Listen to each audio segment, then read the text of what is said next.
Bruce, I'm going to kind of jump in. You are a somewhat unconventional U.S. Senate candidate. And I'm going to start off with that seems like a pretty high post to be aiming for somebody who hasn't held office previously. Why should voters choose somebody with no firsthand knowledge of how government works? Well, I certainly wouldn't say I have no firsthand knowledge of government. You know, I think I think it's actually an advantage to not be in government. Government has been completely broken. What they have done is make mistake after mistake after mistake. They've continued to violate the rights of citizens. They've had horrible economic policies, horrible foreign policies. I think being a politician is a negative right now. You know, our founding fathers envisioned a country that would be run by the people, for the people, and I'm one of the people. So I think that's a huge advantage to not be in government. If people are looking for, sort of classic politicians, then I'm definitely not their candidate. Okay. So to expand a little bit on that for people who are not as familiar with you, which may include people over on our side of the state somewhat, you're a libertarian, you're a member of the Free State Project, which believes in less government and more individual freedoms. So how about if we get into that a little bit? In what ways does that set you apart from your opponents in this primary?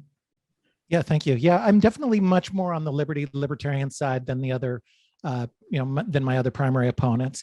And I think that's the future of the Republican Party. You know, I think that Ronald Reagan was a libertarian and said good things about liberty.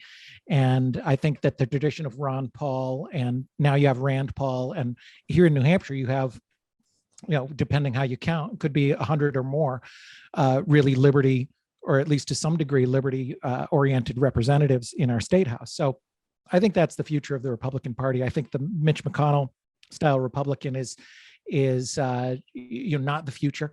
I think that liberty and freedom and the Constitution and human rights and the Bill of Rights and everything that our founding fathers stood for are the backbone of our country. And so I think that is very clear. So yeah, I think that's a big difference between me and the other primary candidates. I'm much more on the liberty side. I want government entirely out of our lives to the maximum extent possible. You know, the Free State Project believes in the maximum role of government being the protection of life, liberty, and property. And that's where I come from. I don't really want government doing anything more than that. I want to end these foreign wars of aggression and, all kinds of tyranny that we've seen at home and bad economic policies and everything else. Get government out of everybody's lives and have everybody in New Hampshire have more power over their own life and their own money. Okay. And is one of the ways of minimizing, I guess, the degree that government has power over our lives or is involved in our lives would simply be the different levels that there are to government. So that you get a local government, and then there's the state government, federal government, and so you're running for a position in federal government, but as I understand, you recently said that you'd be in favor of abolishing the 17th Amendment, which allows people to vote directly for Senate candidates like yourself. In what way does that fit with what you're saying when it adds another layer that the state legislature would be picking our U.S. senators rather than the people voting directly for them? Yeah, the 17th Amendment certainly isn't a major policy position of mine. It was just something I asked, in a debate. And the reason that I said that I would be in favor of it being repealed, if that even came about, like I said, I don't even think that's going to be the case. But if it did, it was that way for 113 years of our country. And basically, at the stage we are now, I think that things are in dire straits. We are in really, really serious problem right now. So I'd be in favor of anything to upset and disrupt this complete total tyranny that we've seen in our country. My country is unrecognizable. So anything to kind of stir things up and mix things up. And one thing that repealing the 17th Amendment would do, you're right, it would put power in the hands of the state reps like it was for 113 years of our country's history. And that might distribute the power more. Because right now, and one thing I've learned as a candidate, you have these huge machines with deca millions of dollars. Most of these other races are much more expensive than New Hampshire. So you have these big political machines, which are often driven by people who aren't even in this state. And you have all of this money and power, trying to influence these elections so that they can get their crony bailouts, whether it's Green New Deal products or, BlackRock bonuses or whatever else. So I think that's partly a symptom of these huge races and this huge concentrated centralized power. I want to see less power. I want to have senators have less power. If we can distribute that throughout the state reps, that'd be great. But again, it's certainly not a major, policy platform. It's not even something I'd rank in the top 50 most important things, but I would rank very highly the idea of decreasing power, mixing things up, going in there and disrupting the system and changing things and getting our country back on track, back on its path of following the Constitution and the Bill of Rights. Okay, so it sounds like from your answer, like one of the things that you feel somewhat passionate about is the effect of money in political campaigns and political races. And so I'm wondering what you think, how do you think that should work? You're largely funding your campaign, although you accept donations through your website and such. And does that just lead to the richest person as the best campaign? How do you resolve funding of campaigns? Yeah, it's two separate. There's two separate problems that are both big problems. One is sort of the campaign apparatus. You have this multi-billion-dollar machine where there's a whole bunch of consultants and experts that they make their living kind of doing campaigns. And there's a lot of misaligned incentives within that, where candidates today are further and further away from voters. This is why I've done things like my filibuster. I take questions live. I try and meet people live, because a lot of candidates today, not just in this race, but throughout the country, they're very far removed from their voters. They even have people telling them what to say. And so that's one problem. But then there's another problem, which is sort of the money in Washington and the incentives there, where you have cronyism and pork projects and bailouts and banker bailouts and defense contracts and now Green New Deal contracts and these kind of things. And that's a big problem as well. There's a lot of money, a lot of lobbyists, a lot of money working. Every $1 trillion they spend of our money, that's another $1 trillion worth of contractors and cronies with their hands out. So the way to solve that is at its source. I want to cut government spending across the board. I want it so that lobbyists go down to Washington, D.C., and the politicians don't have anything to offer them. If I get down there, I'd like to be the kind of person that they know is a waste of time to meet with, because I'm not going to give them pork projects. And that's what we really need to do is stop the money at the source. We need to disrupt things. We need to change things, go back to the Constitution. But when it comes to the money, we've really got to stop the money at the source. And that means we've got to tighten our belt and stop spending trillions and trillions and trillions of dollars. It's completely and totally unsustainable. In terms of the influence of money, what are your thoughts on Citizens United? Well, I think it was a good decision. That decision is very, very often misunderstood. It doesn't say it doesn't say that money is speech. It doesn't say corporations are people. What that was a decision where there was a movie called Hillary, which was critical of Hillary Clinton. And because of these campaign finance rules and things like that, they said that you couldn't do that, and then you could, and they end up winning the case. I think that's good. I think anybody should be able to speak, including corporations. It sounds scary when people say, oh no, we can't let the corporations control things. Well, the corporations already do, for one thing, but a corporation could just be any sort of entity. Michael Moore's film Sicko and his film, all his films were created by corporations, and he should have a right to speak. Michael Moore should have a right to speak, and somebody should have a right to fund him. Because if you don't, then you limit the ability for people to collectively get together. And there's all kinds of tinkering. And I get a lot of people that I interact with who have all kinds of plans on how to reform campaign finance or something like that. And I just don't buy any of them, because it's going to be written by Republicans and Democrats, who are in many parties a one-party duopoly in many ways, and they're going to know how to get around the rules, just like they know now. You know, me as a new candidate, I don't know all these rules. It's people like Maggie Hassan who know the intricacies of how to work with all these PACs and everything.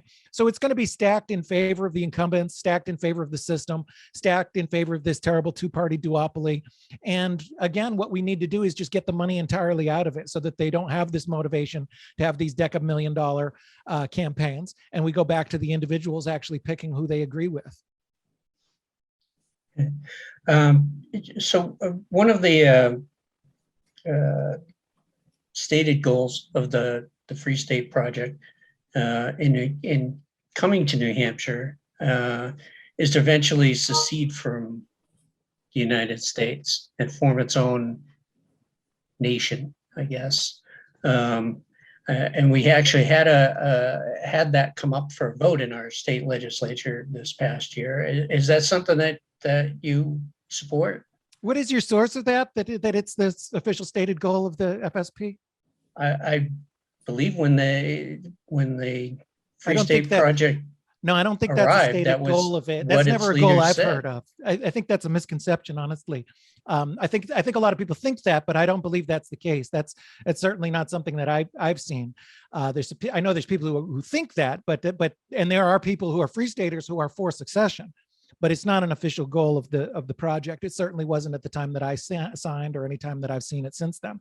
The goal of the project is that you will move to New Hampshire and pursue the maximum role of government being the protection of life, liberty, and property.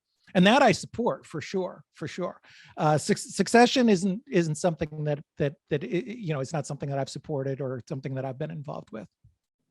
Okay, and you're running as a Republican. You said you think that moving toward a more libertarian outlook is the future of that party. But these days, being Republican kind of carries its own litmus test.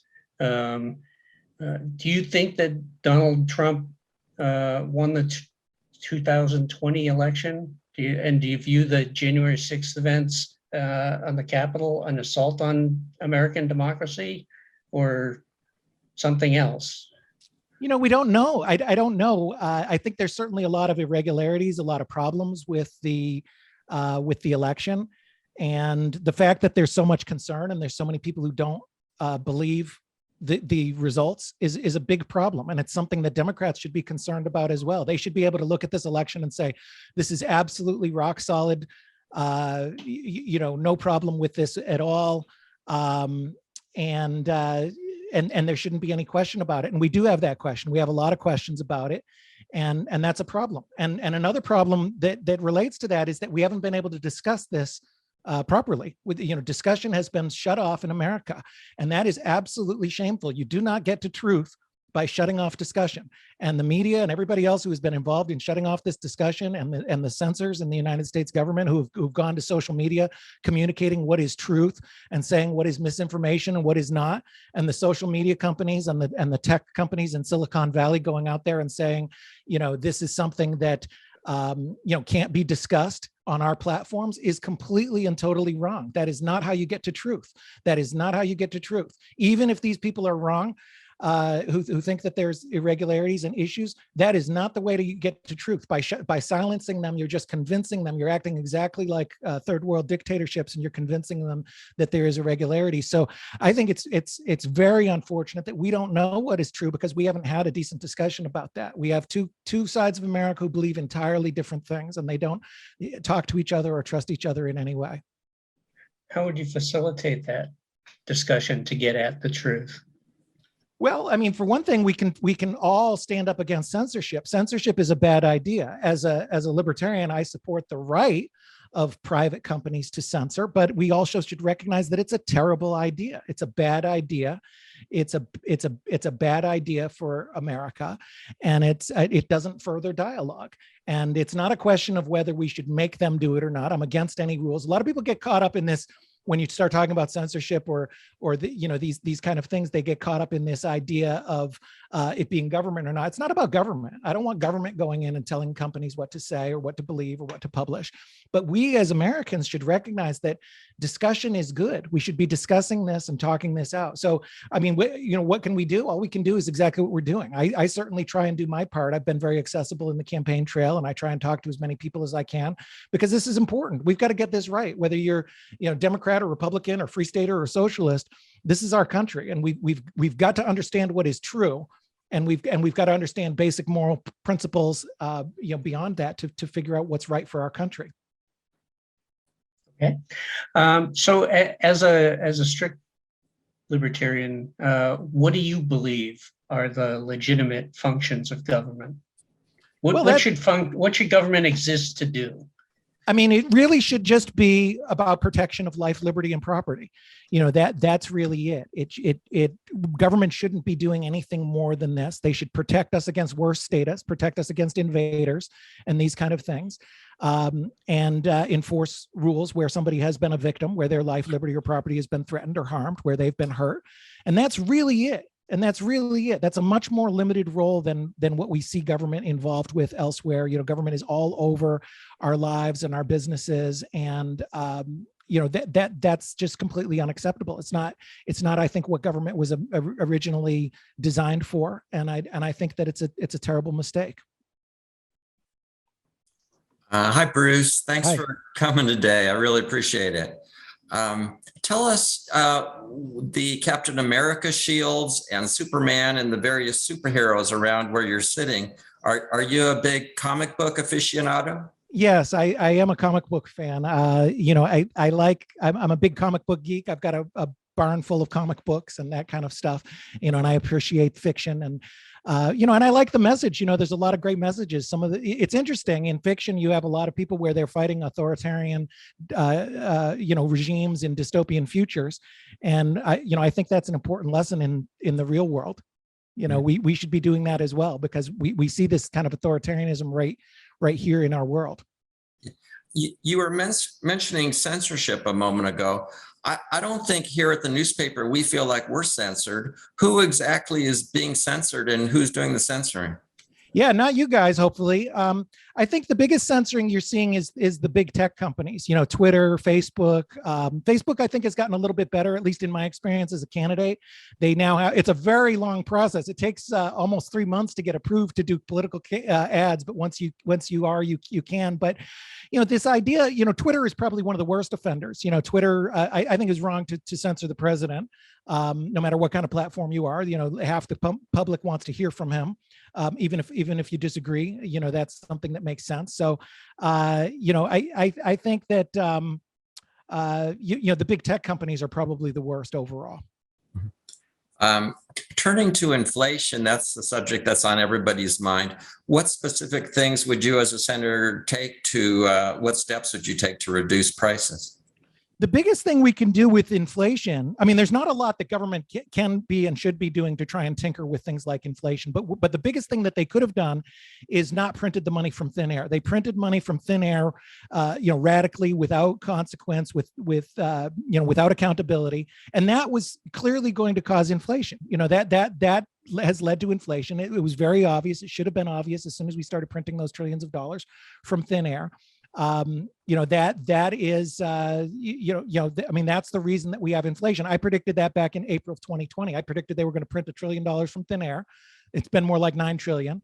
And I predicted we were going to have radical inflation, which we have had. And anybody who understands economics should have understood that. We have an unlimited supply money in the form of the dollar that they keep printing from thin air. And that causes everybody's prices to go up, because they take this money and they give it to their cronies, BlackRock and other companies, defense contractors, and now, $739 just a week ago for this Green New Deal or kind of extension of the Green New Deal, this so-called Inflation Act. But that's not going to lower inflation. That's probably going to raise inflation. And the biggest issue is this, printing of money. That's kind of laws of economics, basic supply and demand. You mentioned the pandemic spending, the trillions of dollars of spending. Which part of that would you not have spent, if you could say, if you had the say over it? Well, none, not a nickel, not a nickel, not one nickel. Government doesn't belong in the business of trying to second guess what health decisions people make. It was a complete and total disaster. And I can get that there was a debate about it a couple of years ago, but it seems like my side has been proven correct. And we were right. It was a complete and total disaster. It hasn't helped anybody. It's been a terrible, terrible idea. And a lot of these things, they called it COVID, but it was all kinds of other things, all kinds of, basically any excuse any politician has for anything that they want to do. They just wrapped it under this with trillions and trillions and trillions of dollars in spending. And it was all terrible.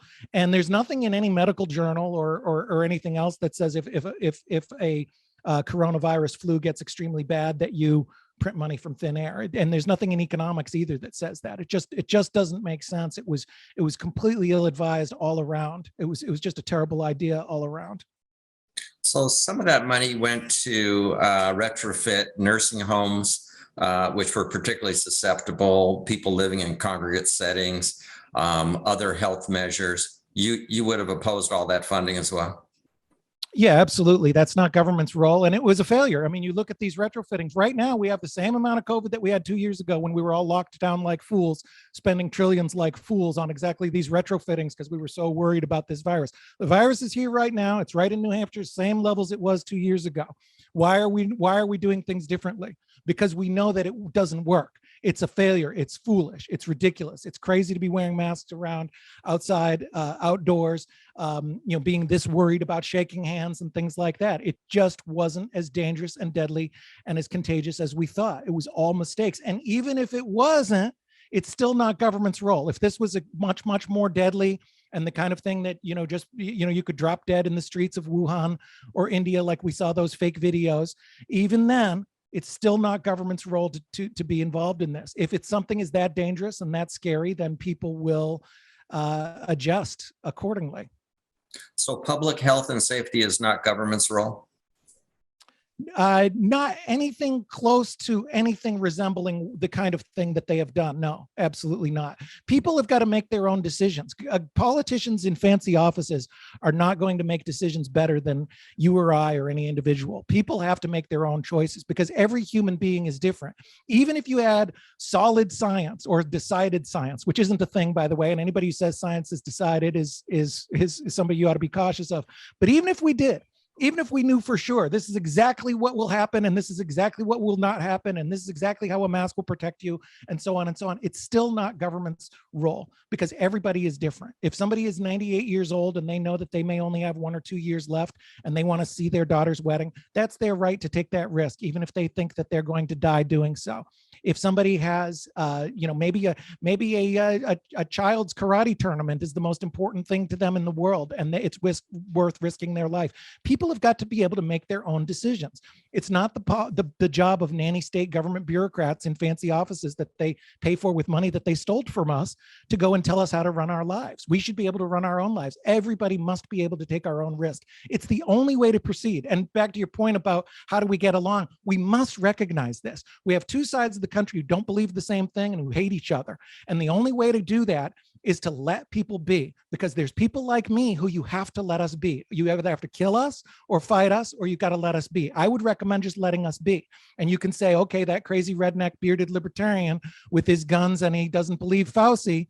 Okay, that's my business. And I'll let you believe Fauci and you can wear your political signal face diaper on your face if you want as well.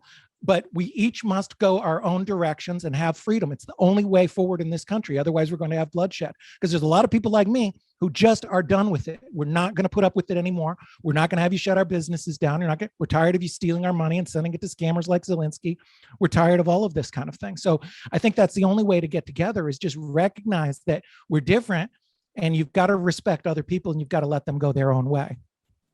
So you say taxation is theft. How then would you fund government, and what government functions do you believe in? Yeah, well, I mean, how you fund and the fact that taxation is theft is two different things. It is theft because it says so in the dictionary. Theft is taking something by robbery or other means that you don't have permission for. So it's definitely theft. And then you have to recognize that first. And then once you recognize that, you can go to the second point, which is is it worth theft to do this? Is it worth theft to do this kind of thing? So you can say, well, it's worth it to me to stop, say, the Nazis or the Axis powers or whatever. You can make an argument to say that something is worth theft as long as you have an honest argument from the beginning that you say you're acknowledging it is theft. So in the second point about how do you get things paid for, well, if we limit government to the protection of life, liberty, and property, it's quite limited. So it would be a tiny, tiny, tiny fraction of what we have now. And I would like to see, I mean, there's just so many ways you can cut taxes, but you could have things like a flat tax or, my tax plan, which cuts taxes on the first $300,000 in business income, $200,000 in individual income, and $100,000 in investment income.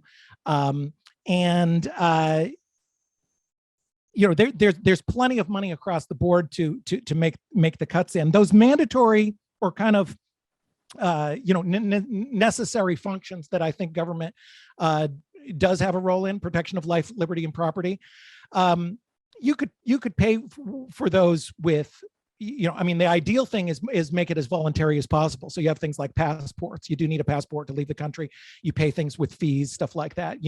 We have so many trillions and trillions and trillions of dollars wasted on, just our foreign wars alone. Just Afghanistan, trillions and trillions of dollars. So there's plenty of ways we could cut back to a kind of small government that actually protects our life, liberty, and property. So things like Social Security, Medicare, food programs, unemployment insurance, federal retirement programs, the military, much of the military, just toss that out. Yeah, I've cut all of those things that you just mentioned. Social Security and Medicare, I'd like to privatize. I think if people, I worked as a financial planner for many, many years.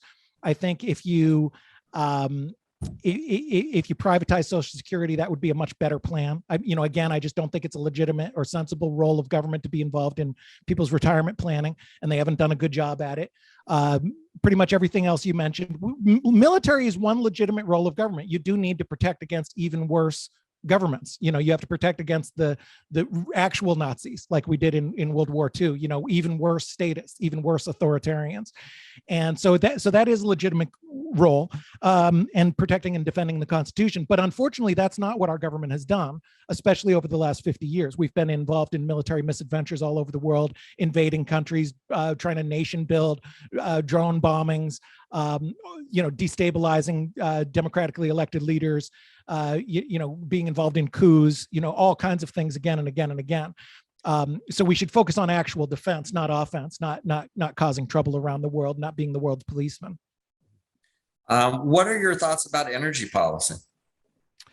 Well, like anything else that I have an opinion on, I believe that there's a lot of problems caused by government. Government is, what I would like to see is more focus on pollution, which is a little different than energy. There's a lot of kind of, I think, hand waving and misdirection around this green movement, which is designed to, make money from people. And there's a lot of kind of misdirection towards the climate, the temperature of the planet, while you're ignoring, huge, massive pollution.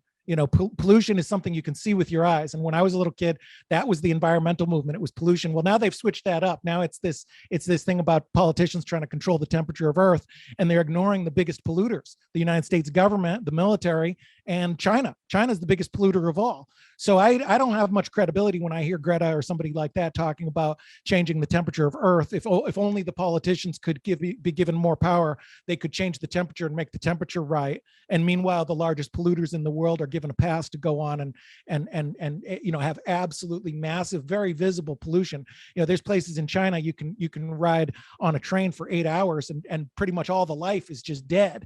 There's a lot of pollution, and our government does a lot of pollution. So I'm an environmentalist. I care a lot about the environment, but I also believe that a lot of what we see around the green energy and climate change narrative is a scam. It's designed to take well-meaning environmentalists, people who care about the earth, and say, hey, look, here's this thing that helps the earth, but it actually is something that just helps crony politicians and contractors.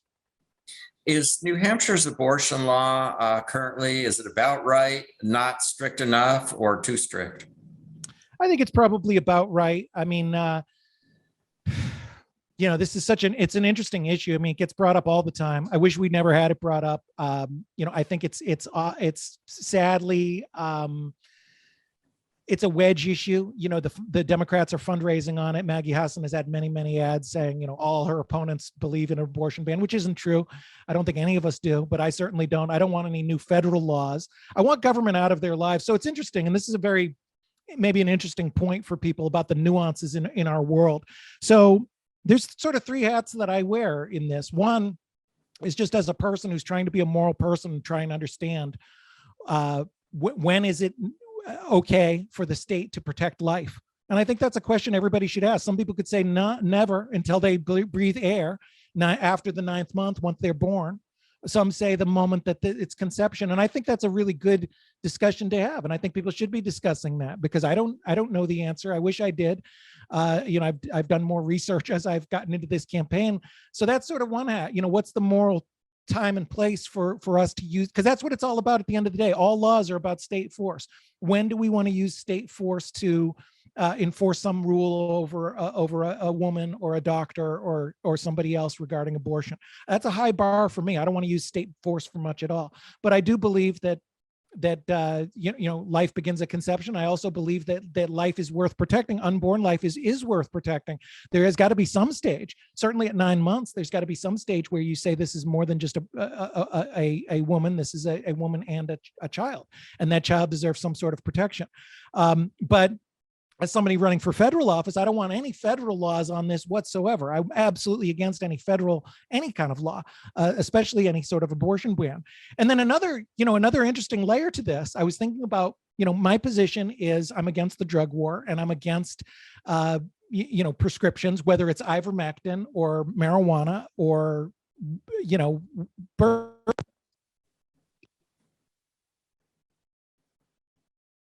In some ways, I'm actually more, I'm more for pro women's rights. I don't think women should have to have a prescription to get birth control. And I don't think they should, I don't think that abortion pills or marijuana or anything else should be regulated in the United States. So in some ways, I'm actually more for women's rights and women's freedom. And I think that would be a very interesting thing in the general election, because there's a lot of things that I think the left has failed on, censorship, war, tyranny, these kind of things. And they throw it in our face. I get these questions on my Facebook. They say things like, do you believe in women's rights? And I say, well, yes, of course I do. And I don't just cede the territory to the left to have this narrative that, if you're a Republican, you're against women or against women's rights. And if you're a Democrat, you're for them. It's more nuanced than that. And, my position on drugs is a perfect example for that. Where they are a more authoritarian party. They want more rules and more control. They just want to, pick and choose which rules to follow. So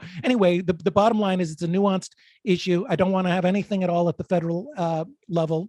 I probably, if I was running in the state, I would probably, support, maybe reducing it a little bit more, down from 25 weeks to 17 weeks or something like that. Where do you draw the line in terms of firearms? Complete liberty, anybody can go get a fully automatic machine gun, or something less than that? Yeah, I want complete liberty. I'd be in favor of repealing the National Firearms Act. I'd like to have anybody have any ability to have any firearms they want. And they should have the firearms that match the state. And this is something that's lost a lot in the gun debate and gun control debate, is recognizing what it is for. The Second Amendment is for protection from the state. And the state is very, very violent and very dangerous. And they've done horrible things in the United States. And they've done horrible things throughout history around the world. And they're doing horrible things in other states right now, including Canada and Australia, violating the rights of people. So people do need that, because governments have killed 300 million of their own people over the last century. Governments have been extremely destructive and extremely deadly. And so we must protect the right of people to have that. And it is for fighting back against government. That's exactly what it's for. That's uncomfortable for some people. Some people try and change it around to be about, hunting or self-defense or something. But at the end of the day, it is the only thing that protects us against these tyrannical governments, which throughout history, this isn't some sort of unusual, weird thing. This happens again and again and again and again. Governments kill their own people. That's what they do. That's a cold, hard fact of reality. And anybody who doesn't understand that needs to get a history book. And the only way to protect that is to arm ourselves. We have to be more equal. We have to be on a more equal playing field with the government. They're supposed to be serving us. They shouldn't be ruling over us or have significant more power over us. We should be much more equal. So people should be able to go out and buy hand grenades and things like that, bazookas. Yes, why not? I mean, this is the kind of thing we get a lot of these questions. There's a lot of people who are sort of pro-state. They ask these hypotheticals, like on medical licensing. They say like, well, what are you going to have are you going to have a car mechanic who's doing brain surgery or something like that? Or, are we going to have this big problem? I don't see, I don't, so your question is sort of like implying there's something terrible about that. Like, oh no, we're going to have people with bazookas and XXX, that's going to create presumably something bad. They're going to be bazookaing people in Concord at the mall or something like that, which I suppose is possible. And there is certainly bad things that happen, and there are bad things that happen with firearms. But what is also a bad thing that happens is governments killing their own people. That's a real thing. That's a real thing that happens in our world, and it's happened again and again and again and again throughout history. So yes, I'm very concerned that somebody could go and do some crazy thing because they have more easy access to weapons, and they might kill a dozen people or 2 dozen, and that would be horrible. And I hope that we have other ways to protect that. I think more people being armed helps protect that. But what I'm concerned about, much, much, much more than that, is the march of authoritarianism. And we're seeing it right now around the world. We have things that we couldn't have even imagined a couple of years ago, and we see them now in our own country. A scientist who can lock down an entire nation, people being forced to take injections, people being fired for refusing to take injections, government telling us what is true. These are the signs of authoritarianism. We are marching down a path of China and other authoritarian countries. And so what I'm worried about is governments. I'm worried about us protecting against bad politicians and against government, because the alternative to that could be 1 million dead, not a couple dozen dead at a mall or some other horrible tragedy. It's to protect against that wholesale kind of slaughter. And I know that sounds crazy and extreme, but it's happened again and again and again throughout history. It has not been crazy or extreme. It is the norm. It is the story of human history. And if you look at history and you look at where we are in our world right now, it's probably going to happen right around now. We're in a fourth turning. We're in a time where the whole world is changing in an unrecognizable way, very, very different than anything we had seen before. And we've had destructions of our freedoms and new tyrannies that we could have never imagined. If I got on your program 3 years ago and said that we're going to have a scientist who's going to shut down half of America, 1 million businesses, and people are going to lose their jobs, and people in New Hampshire hospitals are going to be fired for refusing to take an injection, you would have said no way. You said, not in my country, not in America. No, they can't do that. No way. You would have said no way, and you would have been wrong. And we are in a time of epic and chaotic change, and it's going to continue. This isn't the end of the chapter. The 2020s are going to be marked by, just a couple weird years. This is going to continue. So I think that it's especially important now, because I think things are unraveling, and we do run a very real risk of marching down that road to tyranny and government control even more. Weird years indeed. So, Bruce, your immigration proposals, they include build the wall, secure the border stuff, but also call for allowing more immigrants into the country legally. We're a nation built on immigrants. I think you made that point. And there are millions already here, many of them hardworking contributors to society and our economy, who by no action of their own could be considered here illegally. Is there a DACA solution that you would support, or how would you deal with these people? Yeah, it's a big problem, and it's a symptom of just a bad policy. They made it way too hard for people to come in for too long. I'd like all those people to be here legally. If they're breaking the law right now, I mean, ideally, in a perfect world, I would have a real big wall, real strict thing that says everybody's got to follow the law. But I'd make the law super, super easy, and I'd say anybody who comes in, here's a stamp, you come on in. And maybe you make those people walk across the border. 5 minutes later, they come back and get a stamp, and then they're here legally. I'd love to see something like that. You can't just let them stay by breaking the law. But I would like to have the law made so that they could stay here legally. Most people that I talk to, I spend most of my time talking to Republicans. They just want the law to be followed. They don't want to keep immigrants out. They just want the law to be followed. I'd like to make it much, much, much easier for people to come in here and come to this country. And the only way to do that, we've got to get rid of entitlements. They can't come here and get a free ride. Okay, I think you lost me a little bit there with the have a big high wall, but let almost anybody come in without much trouble. Then what's the point of the wall? Well, it's a natural part of a country to protect their borders and figure out who's coming in. There are people who want bad things of our country. There are enemies. It's most of the people coming over are not in that category. But yeah, having we have a border that's not even really a border. People can just walk across it now and everything. I mean, that just doesn't make sense. I mean, my house is the same way. I'm very, very open. I have a sign. I let people come walking.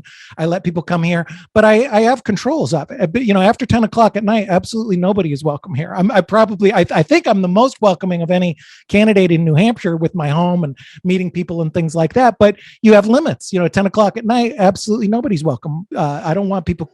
I don't even outside my gates, I'm a little cautious at those hours, even though they're allowed to. And that's the way a country should be. You should have the ability to control your border, but I think you should have the ability to be friendly as well. I'd like to be very, very friendly, like we were in some of our best years, allowing people to come in here, give us you're poor, you're sick, you're tired, you're hungry, letting people come in, letting people immigrate to this country. But no nighttime immigration. 10 o'clock is the limit. No, I'd go for 24 hours if, for the United States. I'd like to have much more. I don't want to say open borders because that's seen as like, borders that are broken. I'd like to have legally accessible borders that are much more easy to legally cross. Okay. I'll just switch for a minute to education. And so your education platform really doesn't call for there being a federal role. You support privatization, vouchers, school choice at the state level. So those are kind of the privatization aspect makes me wonder, what do you see as the point of public education? Well, right now, unfortunately, it's been a lot of indoctrination. I mean, it used to be much more focused on educating, and sadly now it's almost entirely partisan.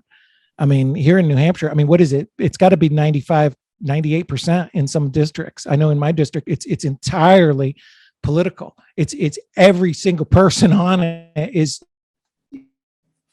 is not just political, fully partisan. They're the most active, of the Democrats. It's the most 20% woke in the state. That's who's running in my observation, that's who's running most of the education. Most of the school boards, most of the superintendents, most of the principals, most of the deputies, the administrators.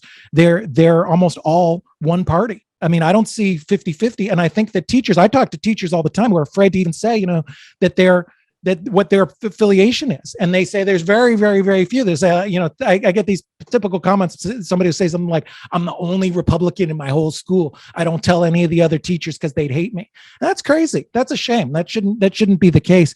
I don't know how long Democrats expect us to keep paying for their, woke indoctrination. I mean, how would they feel if 98% of the schools was all Republicans? I mean, every superintendent, every principal, everybody was all Republican. All we taught was Republican things. I don't think they'd like it either.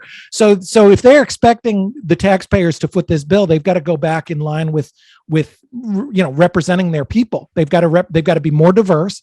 They're not diverse at all. They've got to be more diverse in opinions. And I don't mean they're phony diversity. I mean actual diversity that reflects the community. They should have Republicans and Democrats. They should have people of differing opinions in prominent roles in the school. And that's just a start. I got off on the tangent about it being biased, but I think that is a fundamental flaw. People like me, I just don't trust the system because I just don't believe what they teach. I think that they're fundamentally broken. I don't believe a lot of their worldview, and I find it wasteful of my money to be spent on that. So overall, I want to put as much control as possible in the hands of students and parents. So I'm big on charter schools, school choice, ability for people to make their own decisions. Okay, so but that's talking like the political aspects and the political fighting and partisan fighting that has been going on recently. But what do you think, from your standpoint, the purpose of public education is or should be? Well, I'm not a fan of it. So I mean, I can't really sell it like I'm going to, sell it like it's a good thing. I think it's been a terrible thing. It's been disastrous. It's a joke. It hasn't changed in 150 years. They're failing. They're failing our kids. So I'm not going to there's not much I can say about the point. I know what they tell us the point is to educate our kids, but that's not what they're doing. They're indoctrinating our kids. Should we have the government steal money from taxpayers and give it to other people so that they can educate kids? No, I don't think so. I don't think that's a good way to do things. I don't think that it's a good role of government. I don't think they're good at it. And I know that the idea is there's some sort of fallacy that, well, without government, nobody would know how to read. It would all fall apart. And I just don't buy that.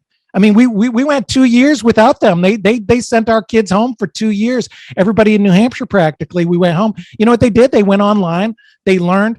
You can. It costs us $16,000 a student here in New Hampshire for the public school students. You can get a Udemy course. I mean, you can join Masterclass for $200 a year, and you can join Udemy for free, or $10 a year, I think it is. And all of these online things, kids learn online. The idea that nobody's going to learn or whatever, it's just absurd, because very little of the money is actually going to teachers or things that actually help the students. A whole bunch of it's going to administrators and boondoggles and contractors and other things. So. I think we could scrap the entire thing, certainly at a federal level.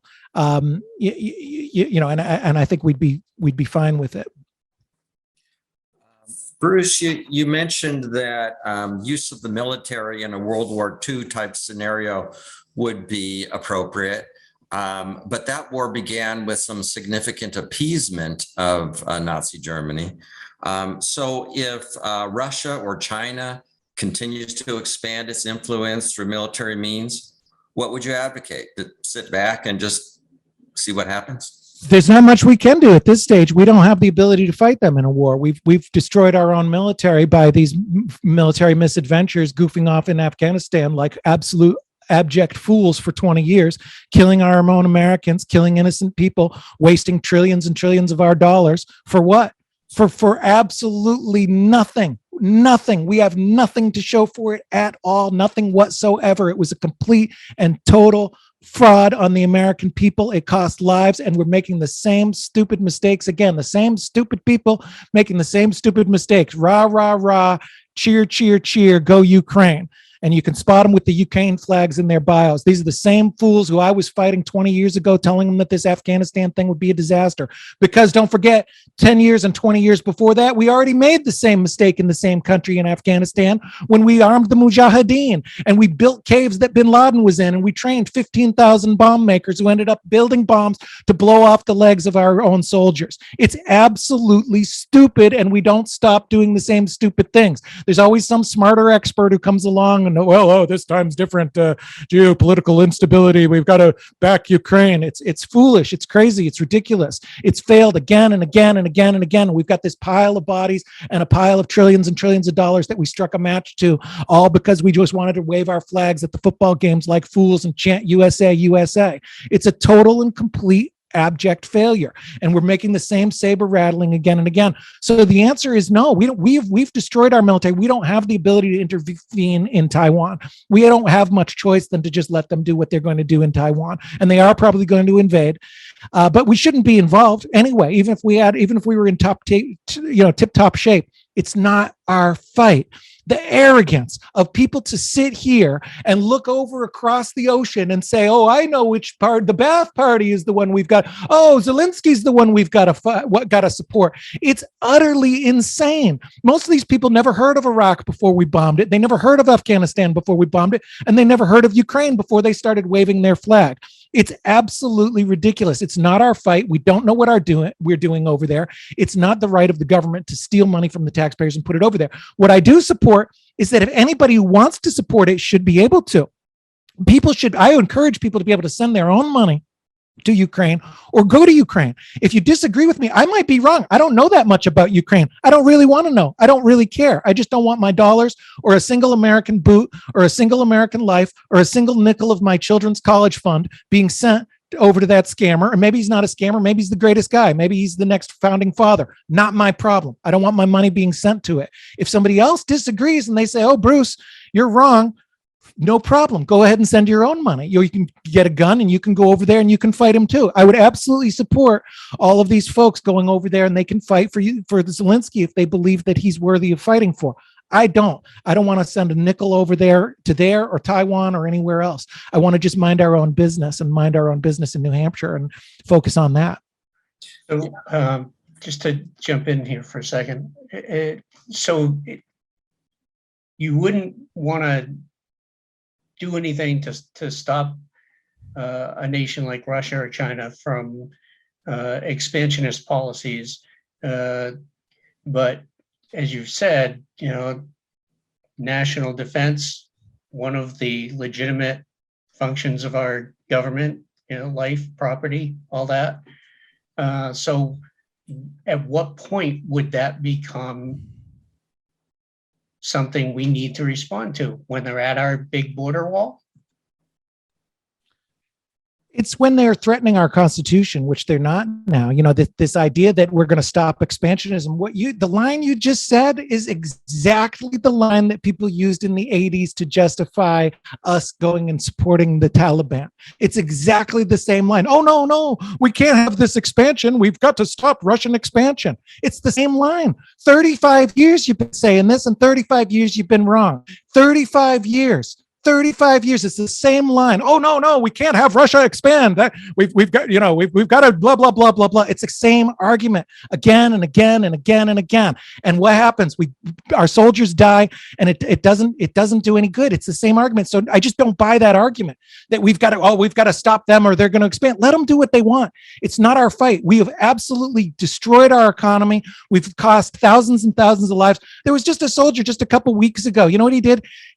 It was a funeral for his brother, who was one of the last people to leave this stupid war in Afghanistan. And the brother, who's also a vet, killed himself at the funeral. That's the price that we're paying. That's the price that we're paying when you say, oh, we ought to go and stop the expansion. No, we don't have to stop the expansion. We have to mind our own business and stay the hell out of there. That's what we have to do. We don't have to second guess this and go in there and decide that we're going to figure out better than Russia and we're going to stop the expansion or any of this. That's the same stupid mistakes we've been making decade after decade after decade. And we got a pile of bodies to prove it and a destroyed economy to prove it. This isn't different. It's not like all of a sudden, oh, well, this time we've got it right. This time the Krugmans of the world and the World Economic Forum and the Hillary Clinton Global Initiative and these guys, this time the elites have really got it figured out. This won't be a disaster at all. This will work great. We'll just send the money and it'll be hunky-dory and we'll save the day and Zelensky will ride off into the sunset. No, it's not how it works. It's never worked that way. It never will work that way. Every single time we do this, it leads to the path of ruin.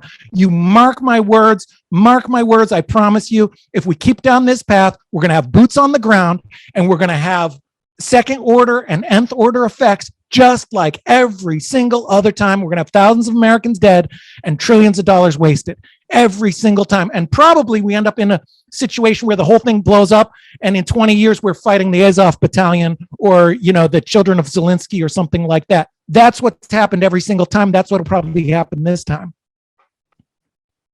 Well, that's a passionate way to end things, but I do think we'd be remiss if I didn't ask if there's something else that people ought to know about your candidacy or something that we didn't ask that you wanted to talk about. Yeah, I mean, it was funny that you said the first thing we said was that I'm unconventional. I am unconventional. I'm super unconventional. In some ways, I'm probably the worst politician in the world. If you talk to the political experts, I do great on the debates. I think I can carry a conversation. You may agree or not agree, but you can see where I stand on the issues. I can talk about the issues. I did that filibuster. I went for 33 hours. No politician in history has ever done that. I spoke about the issues. So in some ways, I think I'm very good about it. But when it comes to like playing the Beltway games, I'm not. I don't do the kind of classic political stuff. And I really just believe that I'm out here saying what I stand for, and I'm going to let the voters decide.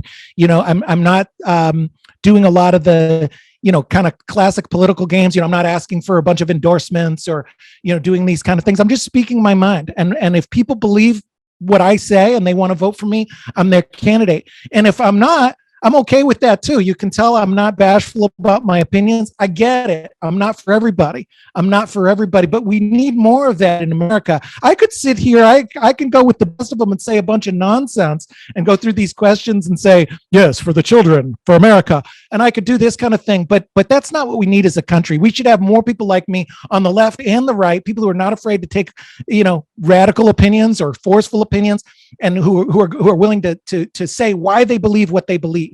Because this is important. It's important times. It's our country at stake.